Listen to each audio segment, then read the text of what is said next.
Et je suis plus seul, et je suis libre.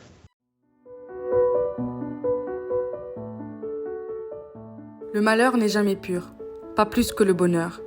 Mais dès que l'on en fait un récit, on donne un sens à nos souffrances. Tout homme blessé est contraint à la métamorphose.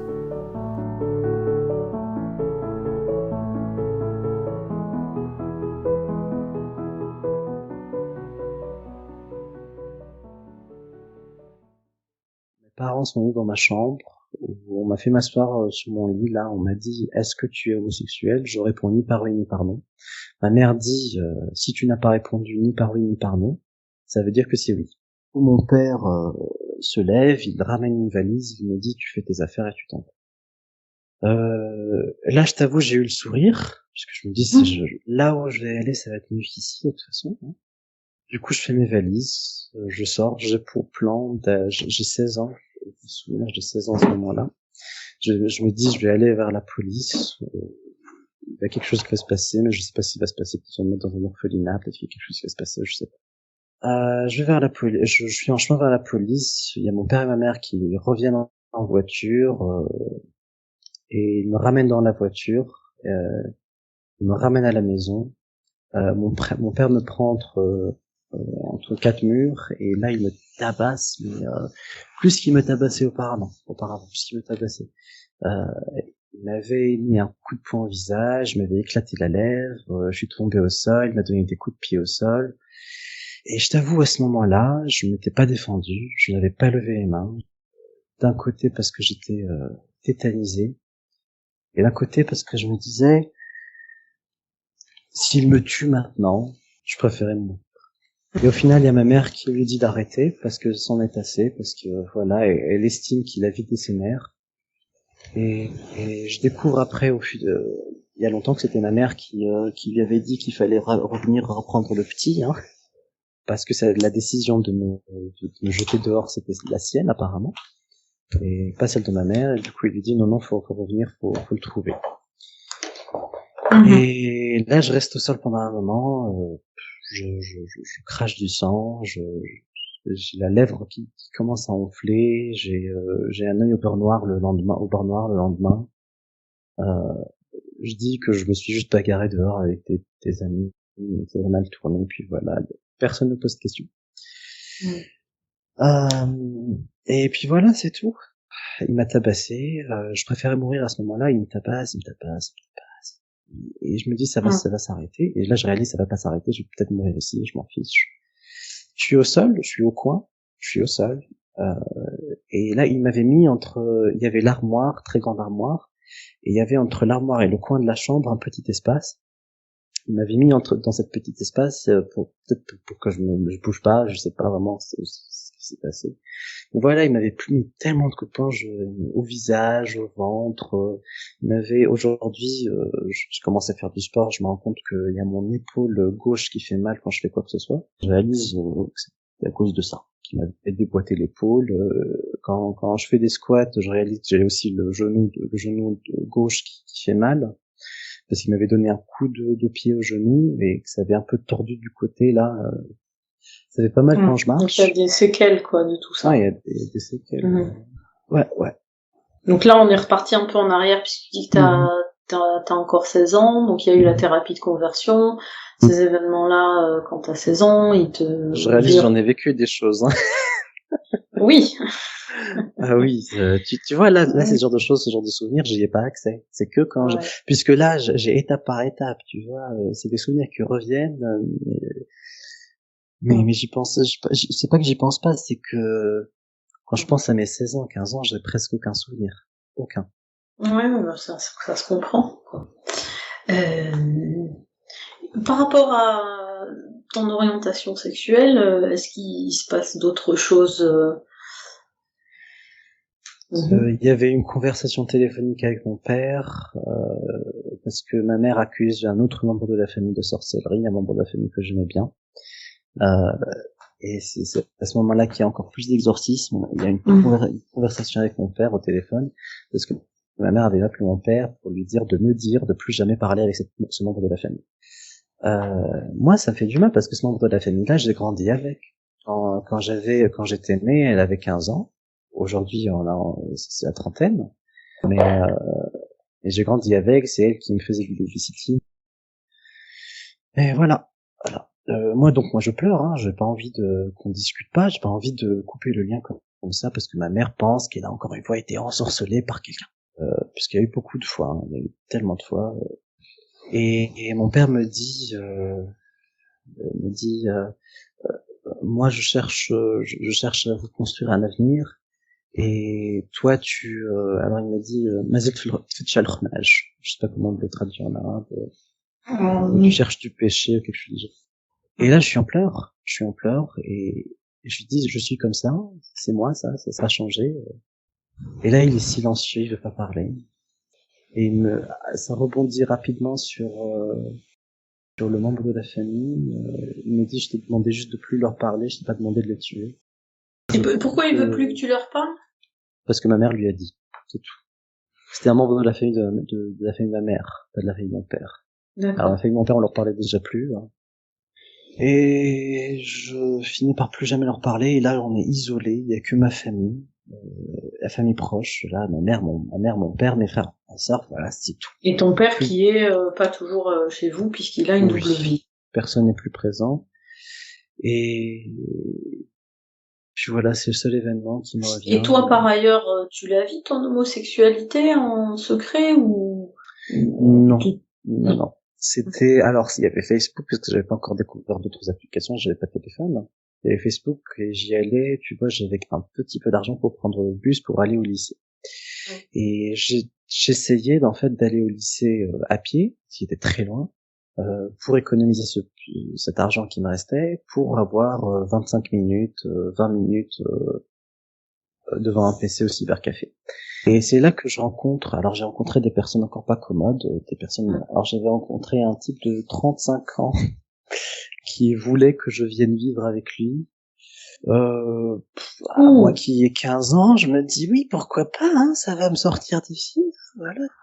C'est les conneries qu'on se dit, hein. Au final, je suis pas allé. Ah mais bah. voilà. Tu me rassures. Heureusement.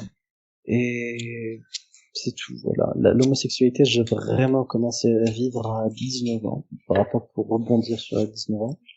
Donc là, on retourne au moment où tu arrives à la fac. Oui. Voilà. J'arrive à la fac, c'est ma deuxième année, je commence à avoir enfin un téléphone de nouveau. Je commence à explorer, mais très timidement. Je ne fais absolument rien qui pourrait me remettre dans la situation où j'étais. C'est après que quand je commence à atteindre la fin de la deuxième année, la fin de la troisième, ou plutôt le début de la troisième année, que je commence enfin à avoir d'autres applications. Je rencontre des gens, j'ai quelques aventures qui n'ont jamais bien fait terminer. Je réalise qu'il y a beaucoup de coins réservés aux homosexuels dans ma ville. J'avais jamais remarqué auparavant. Je commence à fréquenter ces petits coins-là. C'était une place, c'était un parc, c'était pas grand-chose. Voilà, c'était jamais à l'intérieur. Donc, je te disais, c'est là au final, je rencontre un peu quelques personnes, ça a jamais fait grand-chose. Et là, je suis à fond dans la communauté ex-musulman. Je commence à m'intéresser à plusieurs choses. Puis c'est là que l'idée, alors c'est à mes 18 ans plutôt, que c'est l'idée de partir à l'étranger pour vivre ma vie telle que je l'entends, parce que je réalise que finalement en Algérie, je pourrais jamais vivre comme je voulais. D'un côté, il y a la religion, de l'autre, il y a mes parents. Il y a aussi le côté financier, parce que j'avais essayé de travailler. J'avais travaillé pendant 2 semaines dans un petit restaurant. Et j'avais une petite paye, pas grand chose du tout, c'était même pas 100 euros. Et j'utilisais cet argent pour m'acheter des petits trucs qu'on n'avait pas toujours à la maison, du Nutella, des céréales. Et rapidement, mon père n'aime pas. J'ai ma propre petite source d'argent. Il m'attrape un jour, il me dit depuis que tu as commencé à travailler, tu te crois supérieur, permis à tout, tu peux tout faire comme tu veux. Demain, tu vas plus au travail. T'as plus le droit d'aller au travail. Et du coup, j'arrête le boulot, et j'ai plus d'argent. Voilà. Au final, je me retrouve à devoir demander à mes parents, à 17-18 ans, de m'acheter ce que je voulais. Oui, parce que l'idée, c'est qu'il perd du contrôle, et donc, si tu gagnes plus d'argent, tu restes dépendant de lui, quoi. Ouais, c'est ça. Puis c'est tout, hein, voilà, c'est à ce moment-là que j'arrête le travail, que je me retrouve dépendant, et j'essaie de rechercher du travail un peu en secret. Et Et tu te dis, il faut que je parte. Ouais, il faut que je À parte. Je me dis, l'étranger. ça y est, il faut faire quelque chose. Faut faire quelque chose, faut que je parte. Hein. Cela dit, mon bac, je l'ai pas eu à une une moyenne assez importante parce que j'étais sous stress,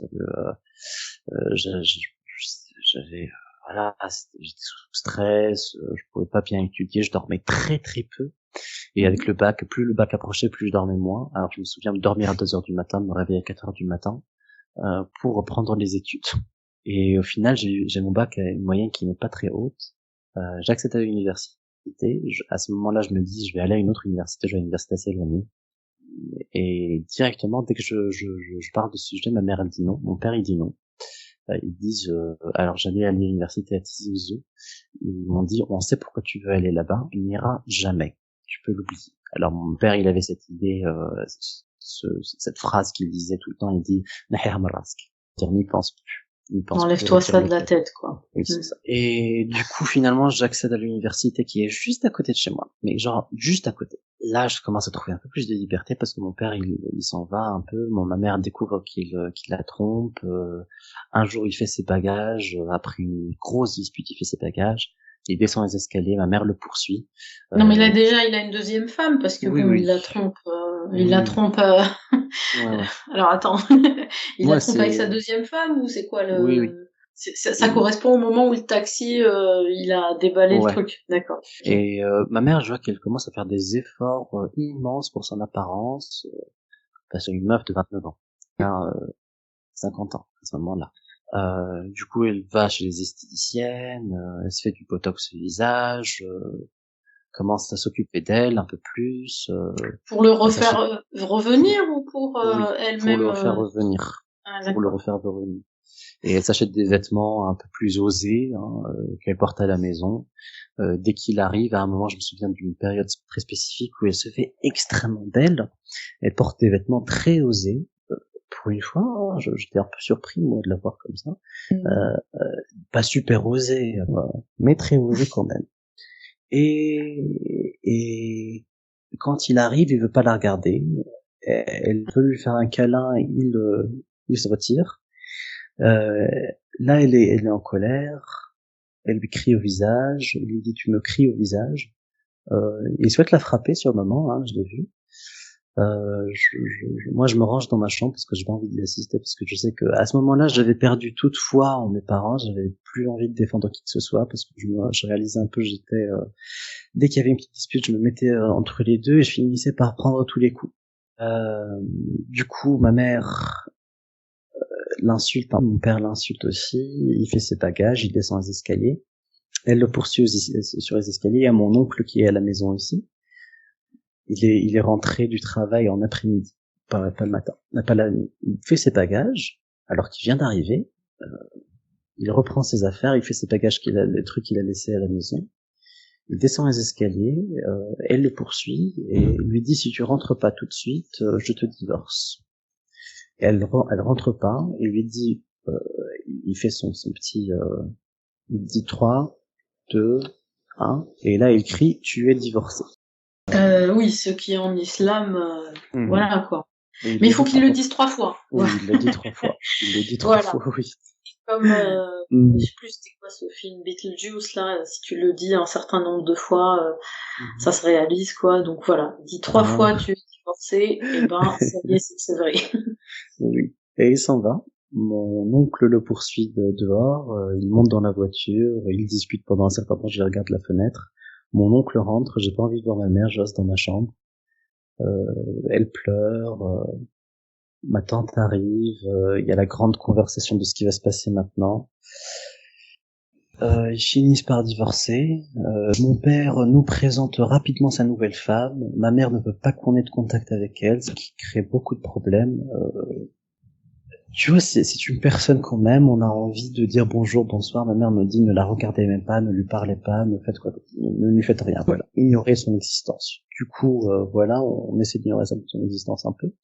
Et donc à quelle occasion tes T'es censé la côtoyer, cette deuxième Quand femme. mon père vient pour nous ramener à la maison de ma grand-mère pour qu'on voit sa famille.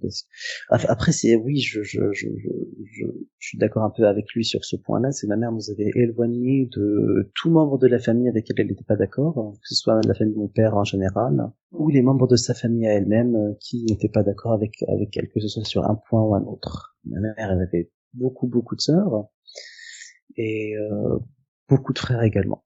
Alors, dès qu'elle avait le moindre problème, on n'était plus censé parler à cette personne.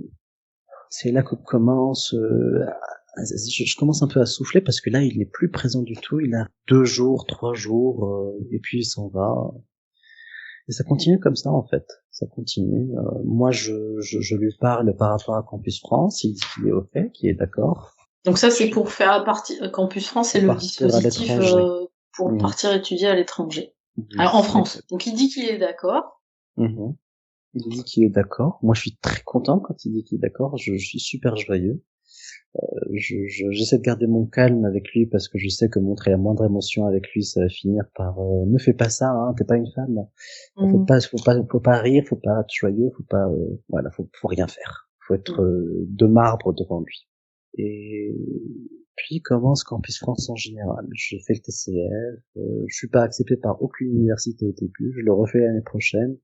L'année prochaine, c'est le Covid, c'est 2020. Le TCF, c'est le test de langue. De connaissance en français. Donc ça, tu réussis, mais tu n'es pas accepté. Je suis pas accepté par des universités, oui. Je refais l'année 2020. 2020, je suis accepté par 2 universités. Cela dit, mon université a des retards pour me donner tous les documents nécessaires pour finaliser tout ça. Du coup, je peux pas y aller. Et il y a pas de vol. Et il y a le Covid, comme tu dis. Et il y a le Covid. J'imagine, hein, c'est ça. Il tarde à te donner les documents. Pour te dire. Et du coup, t'es piégé avec la paralysie qu'il y a eu avec la pandémie, quoi. Pour te dire, ma 2e année, je la commence en septembre, on s'arrête, je sais pas, même pas janvier, et on reprend en septembre la 2e année. On a fait 2 semaines de cours, une semaine de cours, une semaine d'examen pour passer à la 3e année. Du coup, j'abandonne là et je commence à m'intéresser à d'autres endroits parce que je me dis pour la France ça va être compliqué, il y a Covid, tout ça. Je vais vers l'Angleterre. Je parle à ce moment-là, je regarde un peu les prix, c'est trop cher. Par contre, je trouve une agence qui me dit qu'en fait, à 9 000 €, en fait, je peux. À 9 000 €, j'en parle à mon père, il est d'accord, il va même voir l'agence lui-même avec moi. On en discute, et il dit qu'il est OK. Moi, étant bien, je pensais jamais bien penser à tout, je pense toujours à tout de toute façon. Je lui montre le budget que j'ai calculé. Alors, j'étais arrivé à 7 000 €, 7 400 € par an. Et t'étais arrivé, comment ça? J'avais calculé le budget par rapport au loyer, par rapport à l'université, par rapport à ce que je devais payer, tout en détail. J'ai fait des recherches en général avec l'électricité, avec tout.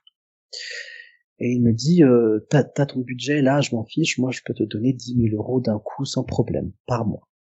Moi, en entendant ces petites paroles, 10 000 € par mois, il me dit, voilà, je peux avoir d'autres universités alors. Parce qu'au final, cette université, il tarde à tout faire. Il me recale de 2021 à 2022, puis de 2022 à 2023. Du coup, j'abandonne avec eux, je m'inscris à d'autres universités, je suis accepté par 3 universités, je lui en parle. C'était 18 000 €. Il m'a dit 18 000 €, c'est trop cher. J'avais dit, mais tu m'avais dit 10 000 €. Et là, il m'arrête, il me dit, écoute, je te parle. 18 000 €, c'est trop cher. Et du coup, c'est un peu, je sais un peu plus quoi faire, je me reconcentre sur le travail, j'essaie de trouver du travail à gauche à droite. J'abandonne ce cas d'université. Je trouve rien, en fait, côté travail. Je demande à des gens maintenant, c'était sur le Discord là, que j'avais rejoint. Je demande un peu à gauche à droite parce qu'il y a une personne qui a du travail, et l'idée de travailler à l'étranger, c'est une personne sur ce serveur qui m'avait dit, en fait, qu'il y a du travail. Alors, le Discord. Il y en a qui ont découvert ça il y a pas longtemps, j'en fais partie. C'est là qu'on s'est rencontrés, mais en fait, comment tu peux expliquer ce que c'est? Alors, toi, tu échangeais avec les communautés d'ex-musulmans qui étaient ailleurs. Anglophone. C'est un peu où les gens de Facebook sont allés au final. Hein. Parce que Facebook, ça a commencé à diminuer de popularité, du coup les gens allaient faire d'autres petits spaces, d'autres petites communautés. Et au départ, je rejoins des communautés anglophones, ce qui m'a aidé un peu plus à découvrir d'autres points de vue. Tu vois, il y avait énormément de personnes, je discute, et là, je forge mon opinion sur l'islam à 100%. Parce que avant ça, j'avais mon opinion personnelle, ce que je voyais autour de moi, ce qui se passait, les petites recherches que j'avais faites, c'était pas des recherches assez poussées. L'apostasie de défiance que j'avais fait au départ, qui en fait l'apostasie entière que j'avais fait où je ne croyais plus en Dieu, où je ne voulais plus être attaché à la moindre religion. C'est vrai qu'il se passait en tout cas beaucoup plus de choses dans le monde des ex-musulmans anglophones. Donc c'est un peu là ta porte d'entrée dans le monde des ex-musulmans. Mais bon, nous on s'est retrouvés sur un serveur francophone. En 2019, il y avait l'événement qui aujourd'hui me tient toujours à cœur. C'était un étudiant de médecine à Alger. Alors c'était ça l'événement qui m'a fait comprendre. Je me souviens. L'horreur dans laquelle j'étais. À Alger, qui était homosexuel. Des gens sont entrés dans sa petite chambre d'université. On l'a égorgé et on a écrit sur le mur de sa chambre, il était gay. En anglais, même pas grammatiquement correct. En anglais, hein. Quand j'entends l'histoire, je l'entends de la bouche de ma tante qui dit c'était un drogué, il n'avait pas remboursé ce qu'il devait rembourser aux gens, et on l'a attaqué parce qu'il n'avait pas fait ça. Puis quand je creuse de mon côté, je découvre qu'il y a une autre histoire complètement différente au final. Et je vois un peu les médias algériens, personne n'en parle. Les médias d'ailleurs, on en parle de son homosexualité. Personne ne parle de son homosexualité sur les médias algériens. Et par rapport, c'est pour défendre l'honneur de la famille. J'imagine. S'il n'y avait pas eu l'inscription des assassins écrite avec le sang de la victime, peut-être on pourrait croire à cette version-là, quoi. Mais voilà, quoi. C'était, ça m'avait un peu déboussolé. Je me disais putain, je suis dans ce monde-là en fait. Je vis dans ce monde-là, dans ce pays-là. Ce genre de choses s'est passé. Les personnes qui ont fait ça ne vont pas être incriminées d'une manière assez ils vont juste avoir même pas 5 ans de prison, voilà, c'est tout. Je connais pas la suite de l'affaire, hein. Je sais même pas à quoi ça aboutit en condamnation. Il a pris 5 ans de prison, je me souviens pas, je crois que l'avoir lu récemment, hein. Il a pris 5 ans de prison, voilà, il est parti peut-être 18 même pas. Puis voilà. C'est passé. Plus personne n'en parle maintenant. Je découvre ensuite au fur et à mesure qu'il y a énormément de ce genre d'affaires qui sont partout en Algérie, partout. Des gens qui se font jeter de la fenêtre, des gens qui sont tués, des gens qui sont tabassés dans la rue, des gens qui sont emprisonnés, des gens qui se suicident aussi. Qui se suicident également. Et ça me fend le cœur, vraiment, ça me fend le cœur, vraiment, d'y penser. Là, je me dis, il y a des gens, et c'est pour ça qu'aujourd'hui, je me dis, il faut que je fasse quelque chose pour aider ces gens-là qui sont là, en fait. Là, d'où je me suis échappé, là, je suis parti en courant, je suis parti sans regarder en arrière, j'ai tout laissé derrière, je me dis, aujourd'hui, il faudrait que j'aide les gens là qui voudraient avoir un futur à l'extérieur, qui sont dans la même situation où j'étais à l'époque, moi. Et c'est pour ça qu'il est temps de nous raconter comment toi, tu t'es évadé. Parce que aujourd'hui tu penses déjà à les aider, ça fait pas longtemps que tu es en sécurité. Alors on en était là, tu es sur des serveurs d'ex-musulmans, tu demandes s'il y a des gens qui ont des pistes pour du boulot. Du boulot. En France, en Europe. Principalement en France. Après j'ai cherché tout seul en Angleterre, en Espagne, en Italie, avec le diplôme que j'avais, parce que j'avais une licence maintenant à ce moment-là. Rien, absolument rien. Je tombe sur une personne qui me donne une petite piste vers du travail en Europe. Et je suis cette piste, on me répond au bout de 10 jours. Et au bout de 10 jours, alors je fais tout ça en secret, hein, je fais les En tout ce que secret je de dois ta faire famille, mais en pas secret de ma de famille. Oui, pas ta en secret communauté de la de communauté. cœur. Parce que moi, je me souviens, là, j'étais Oui. déjà là et Mhm. voilà, j'ai assisté à tout ça et donc on suivait ça de jour en jour avec toi. Le contact aboutit, tu passes des entretiens, français, en anglais, Je passe voilà. d'un entretien de 4 heures, fatigant. Je me reconnecte, je vous dis que j'ai passé. J'ai quelques petits applaudissements, je suis content, je me dis enfin ça va marcher finalement. Je le dis toujours à personne pour le moment, ni à ma famille, ni à personne. Et puis on commence maintenant à discuter des papiers. Et là, il y a le visa, il y a les papiers du visa qui se font assez aisément au début. Et puis il y a un papier où je dois aller à Alger. Et la nuit où alors à un moment, je finis par en parler à ma mère. Ma mère, la première chose à laquelle elle pense, c'est l'argent que mon père lui envoie pour tous les enfants. Elle dit, on va recevoir moins d'argent maintenant que tu vas partir. Ouf, très terre à terre, hein, maman. Oui. Donc il faut que tu restes, ok? Voilà, hein. Puis, je réalise au final que ma mère commence à m'écouter quand je vous parle. Quand tu parles sur le serveur, elle commence à m'écouter. Elle me dit c'est qui À ces gens à qui t'espionner, tu tu veux parles? dire? Oui, elle m'espionne énormément. Ah, Elle me dit c'est qui ces gens à qui tu parles? Qu'est-ce que tu vas retrouver là-bas? Et la nuit où je suis censé partir à Alger pour des papiers, on explique un peu le contexte, c'est que toi, mhm, t'es plutôt loin d'Alger, c'est qu'il y a pas mal extrêmement d'heures loin. de route, Mhm, que tout se trouve à la capitale, en mhm, termes administratifs, ou même des mhm, ambassades pour le reste des procédures. oui, Voilà. Et donc, c'est quand même une expédition de se rendre à Alger pour faire des procédures administratives pour toi. oui, Tu n'es pas véhiculé et tu dépends des personnes qui veulent bien t'aider pour le faire. oui. Ouais. Du coup, je réserve un ticket pour aller à Alger en bus. Et cette nuit-là, j'étais censé voir un mec. Et je sors, j'avais dit à ma mère que j'y allais, j'avais pris mon petit sac avec quelques nécessités pour partir. J'y vais, je suis censé voir un type cette nuit-là, on se rencontre pas très loin, hein, on marche un peu, Tu veux dire euh, une rencontre amoureuse? ouais, un peu moins, plus ou Plus ou moins. moins. C'est plus Un la première type, fois qu'on se voyait, oui. d'accord. Je sors, on marche un peu, on tourne un peu dans les rues, on essaie de trouver un petit coin isolé pour s'asseoir. Et là, je remarque qu'il y a deux types qui n'arrêtent pas de nous suivre, qui n'arrêtent pas de nous regarder, bizarrement. Voilà. Alors je me dis, c'est peut-être des gens, parce que je vis là-bas quand même, c'est peut-être des gens qui me connaissent, qui le connaissent, je sais pas, je lui demande, est-ce que tu connais ces deux types-là? Il me dit non, t'inquiète, c'est pas grave, c'est pas un problème, puisque regarde les maisons, c'est tous des riches ici, personne ne viendra nous déranger.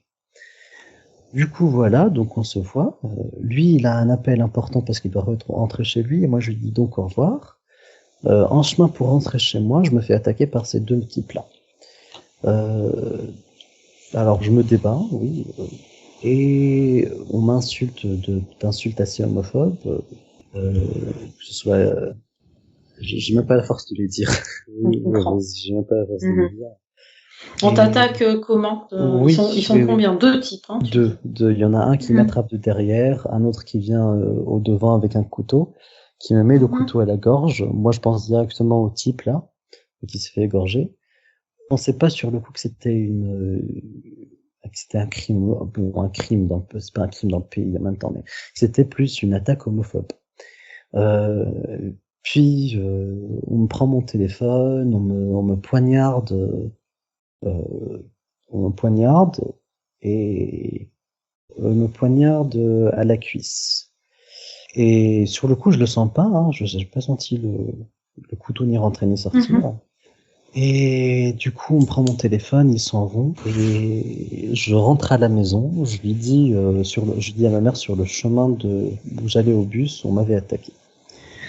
Je mens hein, sur toute la ligne parce que je sais que je pourrais jamais dire je suis allé voir un mec, voilà, je pourrais jamais le dire.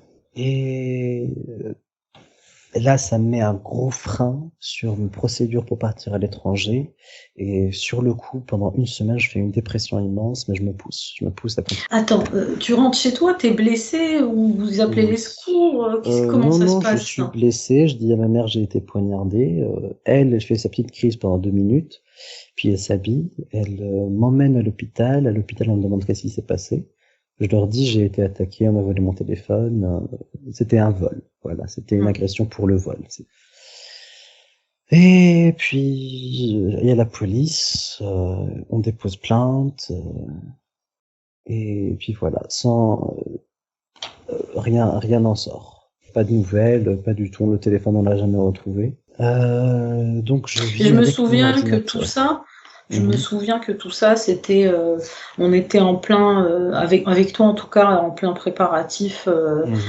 C'est-à-dire que pour pouvoir présenter un dossier de visa complet, il y avait des documents à fournir, il y avait une certaine somme à prouver, parce que les entretiens s'étaient bien passés, mais c'était un peu la mission compliquée de réunir les documents, parce que tout ce qui était... Alors voilà, ça paraît très simple, mais ouvrir un compte en banque en Algérie pour une somme en devise, ça s'est avéré impossible. C'est même pas très compliqué, mais avant d'avoir compris que c'était impossible, on n'est pas quand même passé par plein d'étapes. Oui, plusieurs banques avec. On avait même essayé de mitonner. J'étais avec un ami, on avait essayé de mitonner en disant nous avons de l'argent, nous allons le déposer tout de suite. Sinon, lui il me disait faut jamais parler de la carte Visa, faut juste dire t'as de l'argent, tu veux le mettre tout de suite. Ou sinon tu dis que t'as un boulot, que t'as un contrat, mec ça va venir, que t'as une promesse d'embauche qui n'est pas encore mise. Ça marche pas sur n'importe quelle banque. Pour eux il faut un contrat, il faut une promesse, et je réalise que même pour être payé ça va être extrêmement compliqué, parce qu'il faut la preuve de paiement là que t'as été payé, et qu'il faut la scanner, l'envoyer à la banque à chaque fois que tu es payé, à chaque fois, sinon t'as pas accès à ton argent. C'est-à-dire qu'on a perdu un peu de temps, mais on a compris que ça ne se ferait pas avec une banque algérienne. Et donc, on a trouvé des solutions de banques en ligne qui étaient domiciliées à l'étranger et sur lesquelles tu pouvais recevoir une somme d'argent et tes futurs salaires que tu allais mettre dans le dossier pour le visa, quoi. Voilà. Pendant ce temps-là, il y a ma mère qui me met la pression immense pour le dire à mon père que je m'en vais. Pression alors j'étais déjà, je pouvais pas marcher, du coup je devais être avec elle tout le temps, et du coup elle avait carte blanche plutôt, qui était totalement, c'était tout possible pour elle de mettre une pression constante, une pression qui me pousse davantage dans la dépression, parce que à ce moment-là je recommence à avoir des envies suicidaires, je commence à carrément vouloir m'arracher les cheveux à chaque fois qu'elle m'en parle. Je me souviens aussi que on avait compris que ton père ferait barrage. Je lui avais dit, et qu'après, au bout d'une semaine, quand il a commencé à vraiment s'intéresser à l'affaire, qu'il m'avait appelé et qu'il m'avait dit, encore une fois, enlève ça de ta tête. Donc tu lui annonces que tu as trouvé un travail.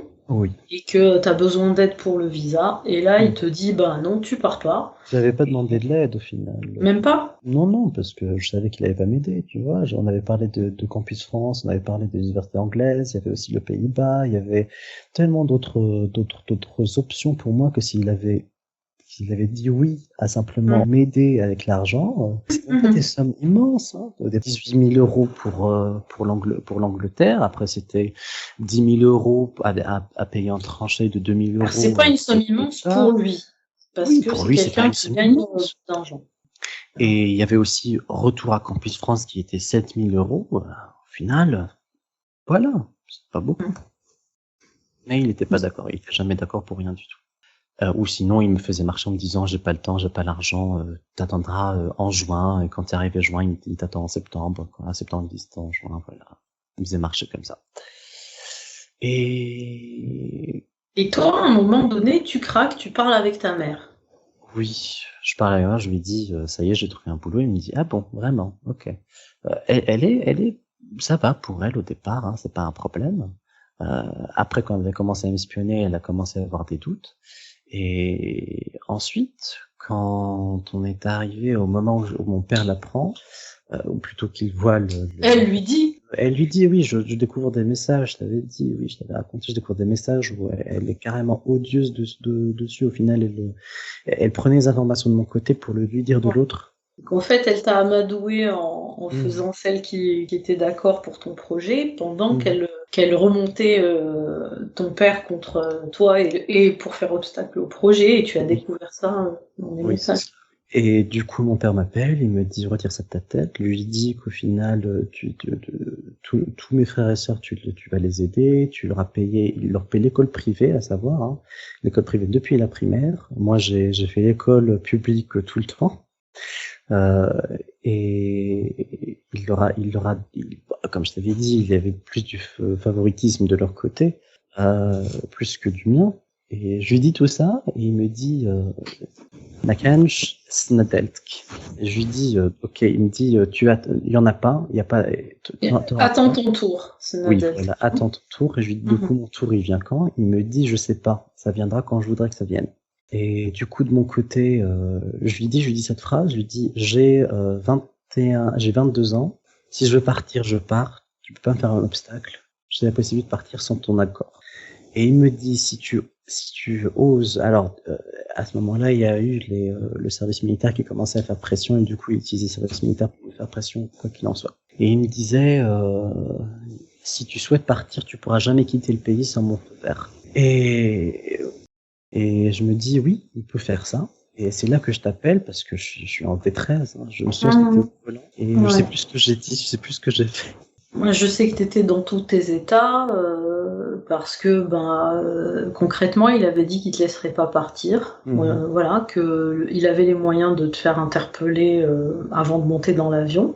Et tu sais qu'il les a parce que il a le bras long. Et que donc, le plan, tout tombait à l'eau, en fait. Oui, tout tombait à l'eau parce que, nous, on était occupés, en tout cas de mon côté, pour faciliter les choses. J'étais occupée à récolter une certaine somme pour t'aider à partir. Voilà. Oui. C'est-à-dire j'ai pris l'initiative de t'aider, de récolter une certaine somme auprès des gens qui le voulaient bien pour que ton dossier soit complet. Et ce qu'on a réussi à faire, d'ailleurs. Donc, on avait besoin de cette carte qui te permettait d'être exempté du service militaire, qu'on appelle la carte jaune, et donc que ton père aurait pu et dû t'aider à obtenir.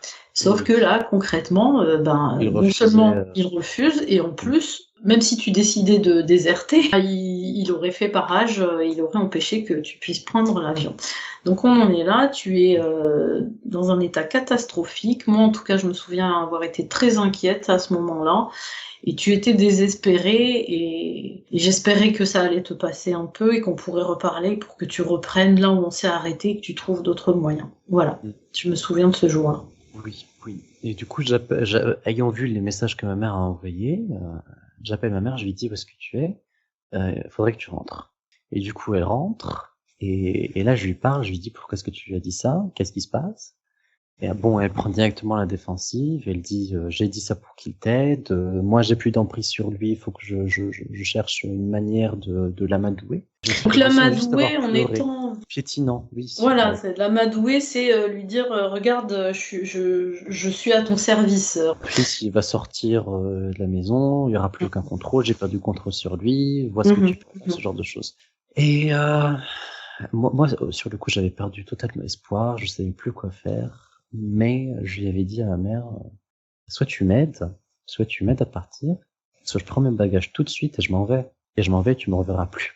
Et du coup, ma mère décide de m'aider, que ce soit financièrement, parce qu'après, j'ai découvert qu'il avait aussi une petite somme d'argent qu'elle avait gardée, et c'est elle qui me conduit à gauche à droite pour des tests médicaux immenses et inutiles, pour l'Ebola, la fièvre jaune, la tuberculose, la syphilis, tests totalement inutiles. Je sais pas si c'est inutile, en tout cas, la procédure pour obtenir ton visa, demander que tu fasses, je sais pas, il y avait une vingtaine de tests. En fait, beaucoup plus, c'était des tests totalement chiants, énervants, où fallait sauter un agent médical gratuit. Quand tout va bien, quand tout va bien, on fait ses tests et c'est une formalité. Sauf qu'en Algérie, il faut du piston pour aller chez le médecin, il faut du piston pour avoir les papiers qui vont avec, donc tout était très compliqué, beaucoup d'heures d'attente. Et justement, on finit par le faire avec un piston, puisque aucun médecin ne veut signer le papier du visa. Aucun médecin ne veut le signer puisque c'est en anglais. Dès qu'ils voient l'anglais, ils sont effrayés, ils veulent pas signer. Et du coup, on finit par trouver un médecin qui connaît ma tante, puisque c'est ma tante qui est avec moi en ce moment-là, puisque ma mère était occupée. Du coup, le médecin le signe, puisqu'il a fait le pèlerinage à la Mecque avec ma tante. Moi, je rentre avec carrément une bibliothèque de papier que j'avais accumulé ce jour-là pour que ce papier soit signé. Là, le papier, il est fait. Mon père, je ne lui parle plus depuis ce jour-là. Il assume que j'ai arrêté, que je cherche plus cette histoire-là. De mon côté, je vais à Alger. Comment tu as obtenu finalement de pouvoir continuer les procédures? Parce que on s'est arrêté au fait que ta mère avait vendu la mèche et que on était bloqué et que toi t'étais désespéré. Comment tu t'y es pris? Je lui avais fait un chantage. Je lui avais dit soit je m'en vais maintenant, ou soit tu m'aides. Voilà. Parce que mes valises étaient prêtes, tout était prêt. C'était à côté, on attendait que je puisse partir. Parce que je lui disais, elle m'aidait à faire mes valises. Je lui disais, j'ai pas encore le visa, maman, j'ai pas encore le visa. Elle me disait, oui, t'inquiète. Donc ça, c'est alors qu'elle savait qu'elle allait parler à ton père. C'est-à-dire qu'elle t'aidait à faire tes valises avec, t'as une date de départ, une date pour ton rendez-vous pour le visa, tout ça. Elle met tout ça finalement au péril en parlant. Et toi, à un moment, quand tu dis tu lui fais du chantage, pourquoi elle cède en fait?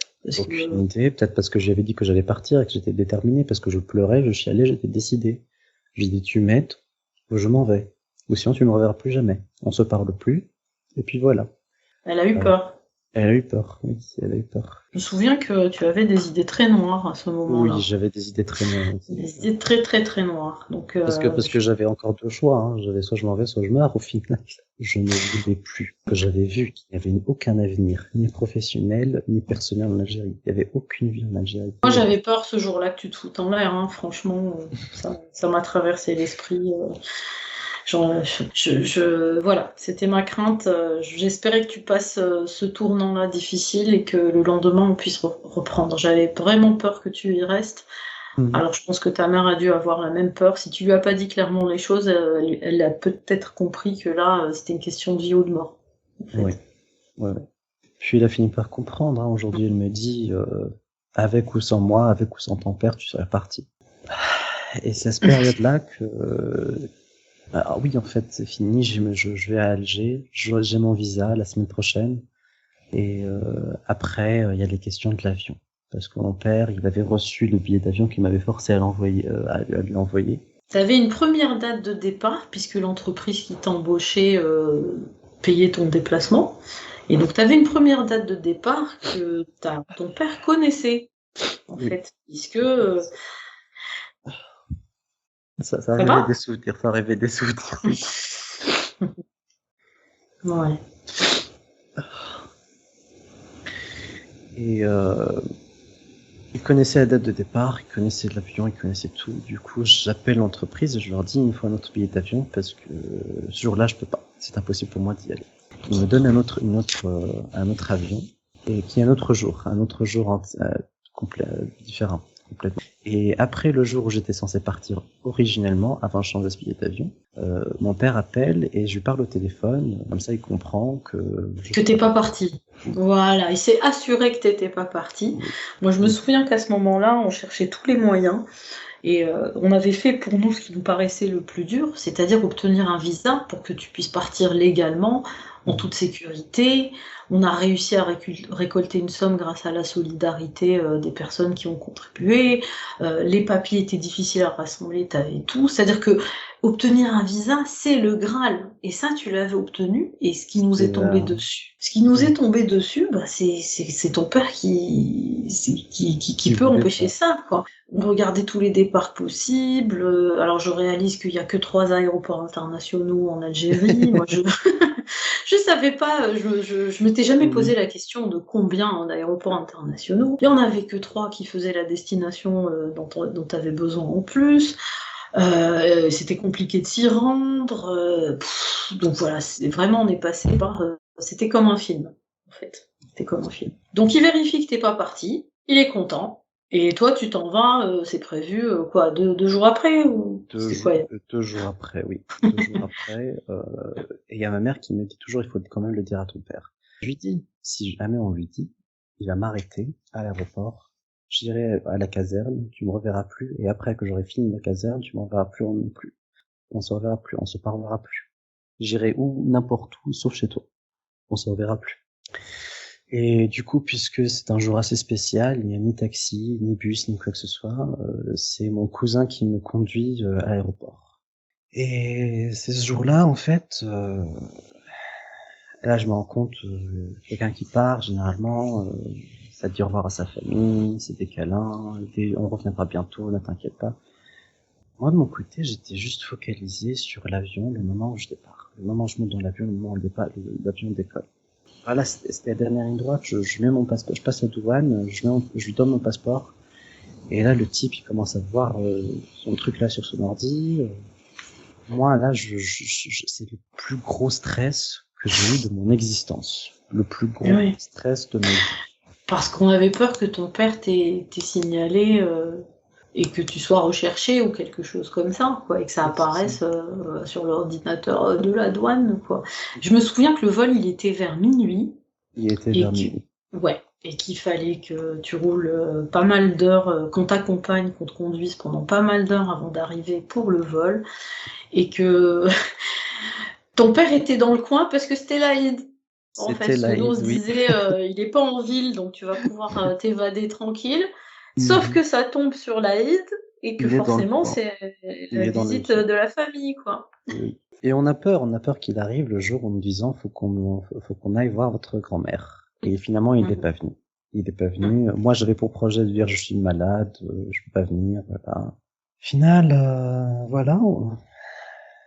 Je passe la douane. Derrière il y a ma mère, ma tante et mon frère qui était passé, mon frère aîné qui était passé ce jour-là, qui me font au revoir. Et je fais au revoir et je passe. Et je m'assois là et je me dis il va y avoir quand même quelque chose. Ça peut. C'est trop beau. C'est trop beau pour être vrai, ouais. C'est trop beau. J'ai l'impression de rêver. J'ai l'impression que c'est pas vrai. Je passe 30 000 barrages où il faut se déshabiller, où il faut retirer sa ceinture puis la remettre, faut lâcher ses valises et les reprendre. Et enfin, je monte dans l'avion, et l'avion décolle, et voilà. Et je me souviens d'un sentiment de liberté immense. Sentiment là où l'avion décolle et tu te sens un peu retenu par la gravité en bas, et au final, ça décolle et c'est magique. C'était l'effort de 4 ans, en fait, qui enfin avait... Avec la communauté qui t'a soutenu et accompagné dans le process, on suivait ça de jour en jour, oui, et d'heure en heure, avant le départ. Et on attendait la photo. Moi, je t'avais demandé une photo quand tu serais dans l'avion. Parce que tant que t'étais pas dans l'avion, il y avait encore des possibilités. Et même là, je me suis dit, il y a encore moyen d'empêcher un avion de décoller. Ça s'est déjà vu en Algérie, hein, ce genre de choses, quoi. Oui, c'est pas rare, hein. C'est pas rare. Voilà. Et donc, je me souviens de ta photo avec le V de victoire quand t'étais sur le point de décoller avec le hublot, à côté de toi, et tous on a pu respirer et on était tous très émus. Et on avait réussi. Alors, on savait qu'il t'attendrait d'autres challenges une fois arrivé, hein. Mais j'ai réalisé qu'au final, tout ce qui m'attendait avait une solution. Parce que ce que j'avais en Algérie, c'était des obstacles qui rendaient toute action impossible, même presque impossible, même. Une fois arrivé en Europe, je réalise, il y a des solutions à tout.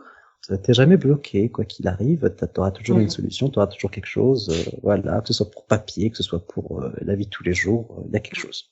J'arrive en Europe, et les premiers jours, j'avoue m'être senti extrêmement seul. Je préférais mourir que revenir en Algérie. Mais je commence à réaliser parce qu'à l'aéroport, je me suis pas dit, je laisse tout derrière. Je me suis dit, je vais vers une nouvelle vie. Arrivé en Europe, je suis assis là sur mon lit et je me dis, je suis tout seul. Y a personne. Y a rien. Je peux rien faire en fait. Et c'est une solitude qui me ronge un peu parce que c'est la première fois de ma vie où je sens une véritable solitude. Parce qu'avant j'avais senti, oui, mais pas au point de me dire... parce que même avant il y avait de la solitude, mais je voulais pas avoir de contact avec des gens que je n'aimais pas, que je pouvais pas supporter. Oui. Là il y a une solitude assez immense qui s'installe avec effectivement les légers coups de racisme que j'ai pu prendre. Et ça n'a pas duré, hein, puisque la deuxième semaine, je me suis fait quelques amis, j'ai eu quelques personnes qui m'ont mis en contact avec d'autres personnes, et au final... Puis t'as commencé ton travail. Oui, dès que j'ai commencé le travail, ça a été beaucoup mieux. Et voilà, aujourd'hui, je me sens bien, aujourd'hui, je me sens beaucoup mieux émotionnellement, beaucoup mieux physiquement, j'ai commencé à prendre du poids, j'ai commencé à me sentir libéré, je commençais à voir un autre monde, un monde que je pouvais uniquement voir de loin, un monde que je pouvais uniquement imaginer, un monde de liberté où je peux vivre comme je veux, je peux faire ce que je veux, en fait. Il y a ni pression sociale, ni pression financière, ni quoi que ce soit. Et c'est beau. C'est possible, tu entrevois des choses possibles, et t'es en sécurité, tu gagnes ton argent, tout ça c'est pas bien vieux. Donc pour les gens qui nous écoutent, voilà, pour les gens qui nous écoutent, ben ça fait à peine quelques semaines, hein, on va dire, ça fait quoi, quelques mois, même pas, hein, voilà, vraiment, c'est pas loin. Cet été, ça s'est passé, cette dernière étape de l'évasion, et aujourd'hui tu n'as que 23 ans, que tu as d'ailleurs fêté dans ta nouvelle vie. C'est 23 ans que j'ai fêté dans ma nouvelle vie. Voilà. Alors, je suis un peu émue moi aussi de passer tout ça en revue parce que l'année dernière à la même époque, je ne savais même pas l'existence de cette communauté d'ex-musulmans. Pour moi, ça donne un sens et je suis fière et honorée d'avoir pu être à tes côtés pour faire tout ça. Ouais, moi aussi je t'avais dit, aujourd'hui les gens que j'ai connus, les gens que comme toi ou d'autres personnes, c'est un peu une autre famille, des gens auxquels j'ai confiance, des gens qui me comprennent, des gens qui ne vont pas s'offusquer de ce que je suis, c'est des gens que j'aime au final, des gens que j'aime supporter, j'aime leur compagnie, et je suis plus seul, et je suis libre. Si tu as un message important à faire passer.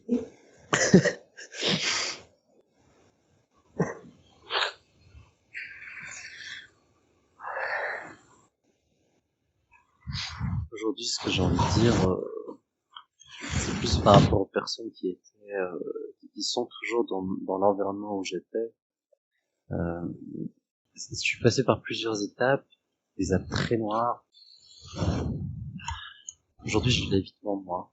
Je le vois aujourd'hui, tu vois, dans des moments, je me dis, j'ai des années et des années devant moi où je suis libre, j'ai enfin la vie que le gamin de 16 ans qui était à sa porte, là, la porte de sa chambre qu'il avait fermée, il se mettait, il s'asseyait à la porte, il pleurait, il chialait, il demandait la mort. Ces gens-là, en fait, à qui j'aimerais parler, des gens qui sont très, auxquels j'aimerais faire passer un message, c'est vrai, j'aimerais bien dire qu'il y aura un futur, qu'il soit proche ou lointain, qu'à un moment quelque chose va se passer, qu'il y aura un changement, et ils auront la vie devant eux. Donc, faut pas la gâcher, la vie c'est beau, la vie c'est beau, on peut faire ce qu'on veut, et on n'a qu'une vie, et il faut du soutien aussi. Faut du soutien, faut quelque chose. Faut qu'ils se sentent supportés, faut qu'ils soient pas tout seuls, faut qu'ils aient au moins un soutien psychologique, un soutien quelqu'un qui peut les écouter, parce que moi je me suis réfugié sur internet pour que les gens m'entendent, qu'ils me comprennent, parce qu'autour de moi je voyais pas ça, autour de moi je voyais des menaces, je voyais des insultes, je voyais pas de soutien. La famille du cœur, moi j'aime bien ce concept qui est vital pour nous les ex-musulmans parce que sinon on est seul au monde. Et puis même quand on a cru qu'il y aurait plus d'issue, ben grâce il faut parler, il faut communiquer, et je trouve que grâce à Internet aujourd'hui, il peut se passer des choses miraculeuses que tu incarnes dans ton histoire. Et je suis contente que tu sois si jeune Parce qu'effectivement, il y a pas mal de temps devant toi, donc le meilleur est à venir. Merci pour ta confiance et merci d'exister. Merci pour tout, à toi et aux autres, aux gens qui m'ont aidé si jamais un jour ils tombent sur ce témoignage-là, aux gens que j'ai connus il y a longtemps aussi, hein, gens avec lesquels j'ai perdu contact et qui se reconnaissent un peu peut-être dans l'histoire. Merci.